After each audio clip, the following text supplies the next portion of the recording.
Hey guys, Yips here coming with another video, and today it's going to be on the Soul Conduit build on the PTR. Now, when I made the video a couple of days ago about the DPS numbers, I included only Soul Effigy builds.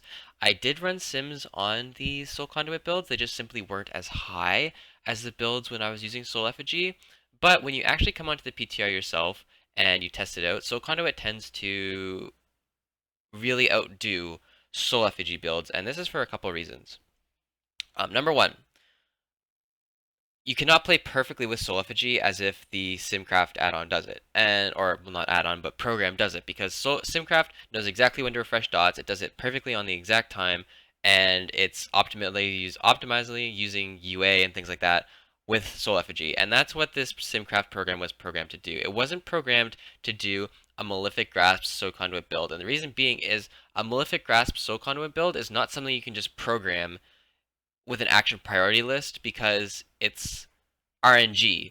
Soul Conduit gives RNG, plus the rotation is not, it's based around getting Reap procs, it's based around getting Soul Conduit procs and things like that, and Fatal Echo procs, and when you get those things happening, your DPS rotation changes on the boss fight, meaning that Simcraft is not able to accurately represent a good DPS number of this. Now, however, Soul Conduit Malefic Grasp was simming at, 536k DPS with Bloodlust and all those pots and things like that, which was only about 20,000 less than the Soul Effigy build. But when you come on PTR and you test it, it's going to be doing approximately 7 to 10% more DPS than the Soul Effigy build, and I think this comes down to one, player error on Soul Effigy, and number two, the player input on the Soul Conduit Malefic Grasp build. So I'm going to go into this today and talk about with you guys, and the other thing I wanted to talk about was the 4-piece with Soul Conduit, but I'll go into that after I show you guys the DPS rotation.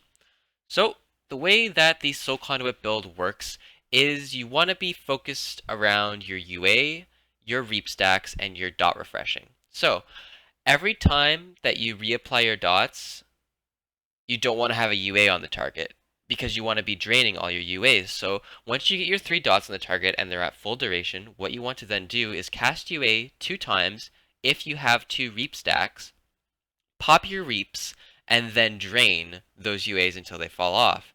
And then you want to keep draining until you have to refresh your dots again, and then you want to go ahead and UA twice again if you have 2 Reap stacks or you're above 4 soul shards.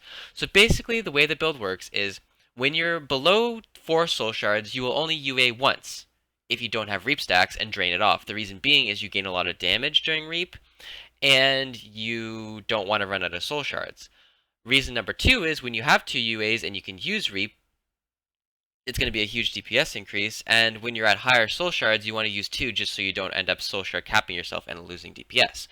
So this is the way the build works. It's pretty straightforward to run. It's pretty easy. Obviously, it's not going to be very good on high movement fights because there's a lot of sitting, a lot of channeling, a lot of casting that needs to happen on a consistent basis. If you do not do this rotation like 90% perfectly, you're going to fall below other DPS builds because you need to be channeling this 80% increase modifier on your UAs, or you just miss out on so much damage, and you need to be doing it over and over and over again. Otherwise, you miss out on these windows because you can't just do 3 UAs and then drain to catch up yourself, right? Because then you lose a lot of ticks of those initial UAs that your drain is not affecting. So I'm going to go into it, show you guys the DPS build. It's pretty fun to run, and it's really, really powerful. So you want to get your 3 dots out on the target, and then, see, I don't have any Reap stacks. I'm just going to UA once and then drain.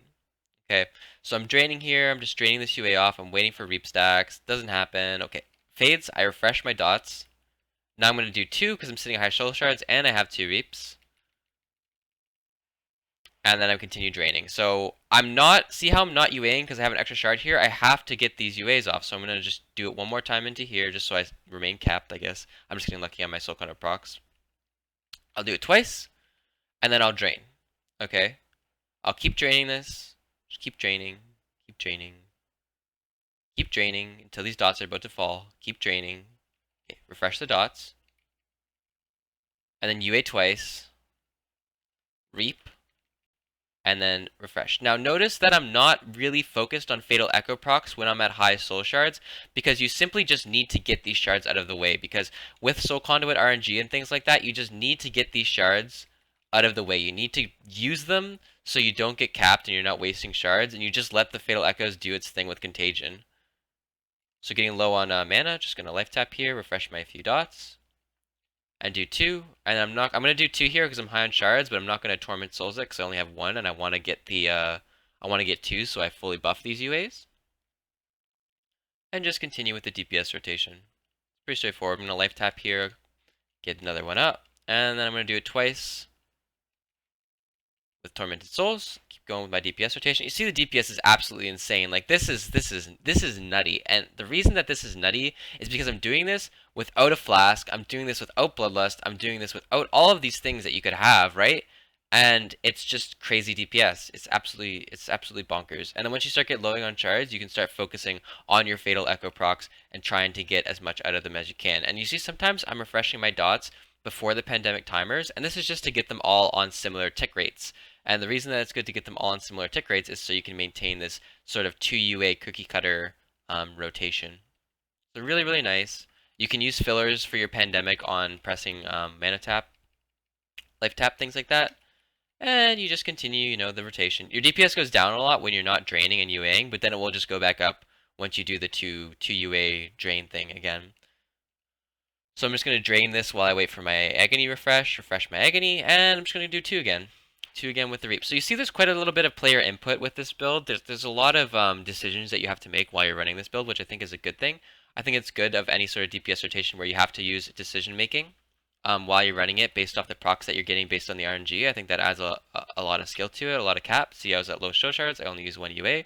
I'll drain this until it falls off.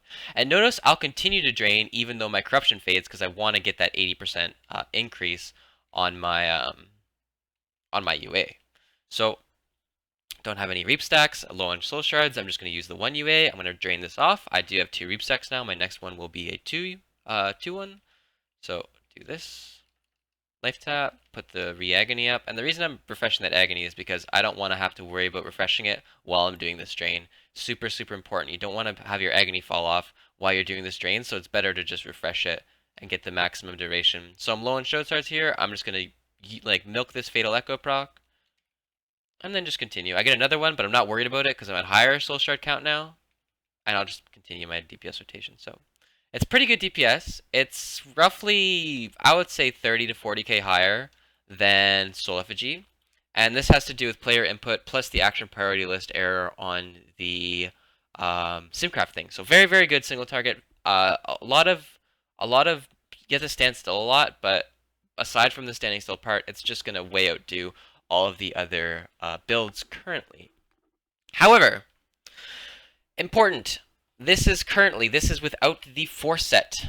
Once you get or start to receive the set bonus, the problem with the set bonus is the stats on the set are not good for this build. The reason being, the stats that you want for running a Malefic Grasp build is haste and mastery and nothing else.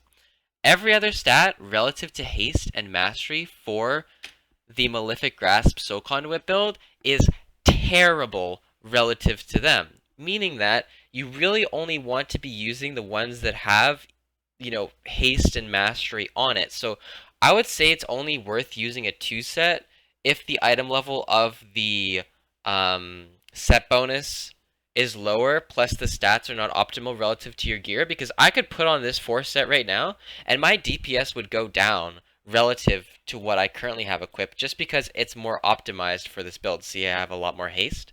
If I was to put these pieces on, if I was to put this on and this on and this on and this on and this on, my haste goes down to 13%.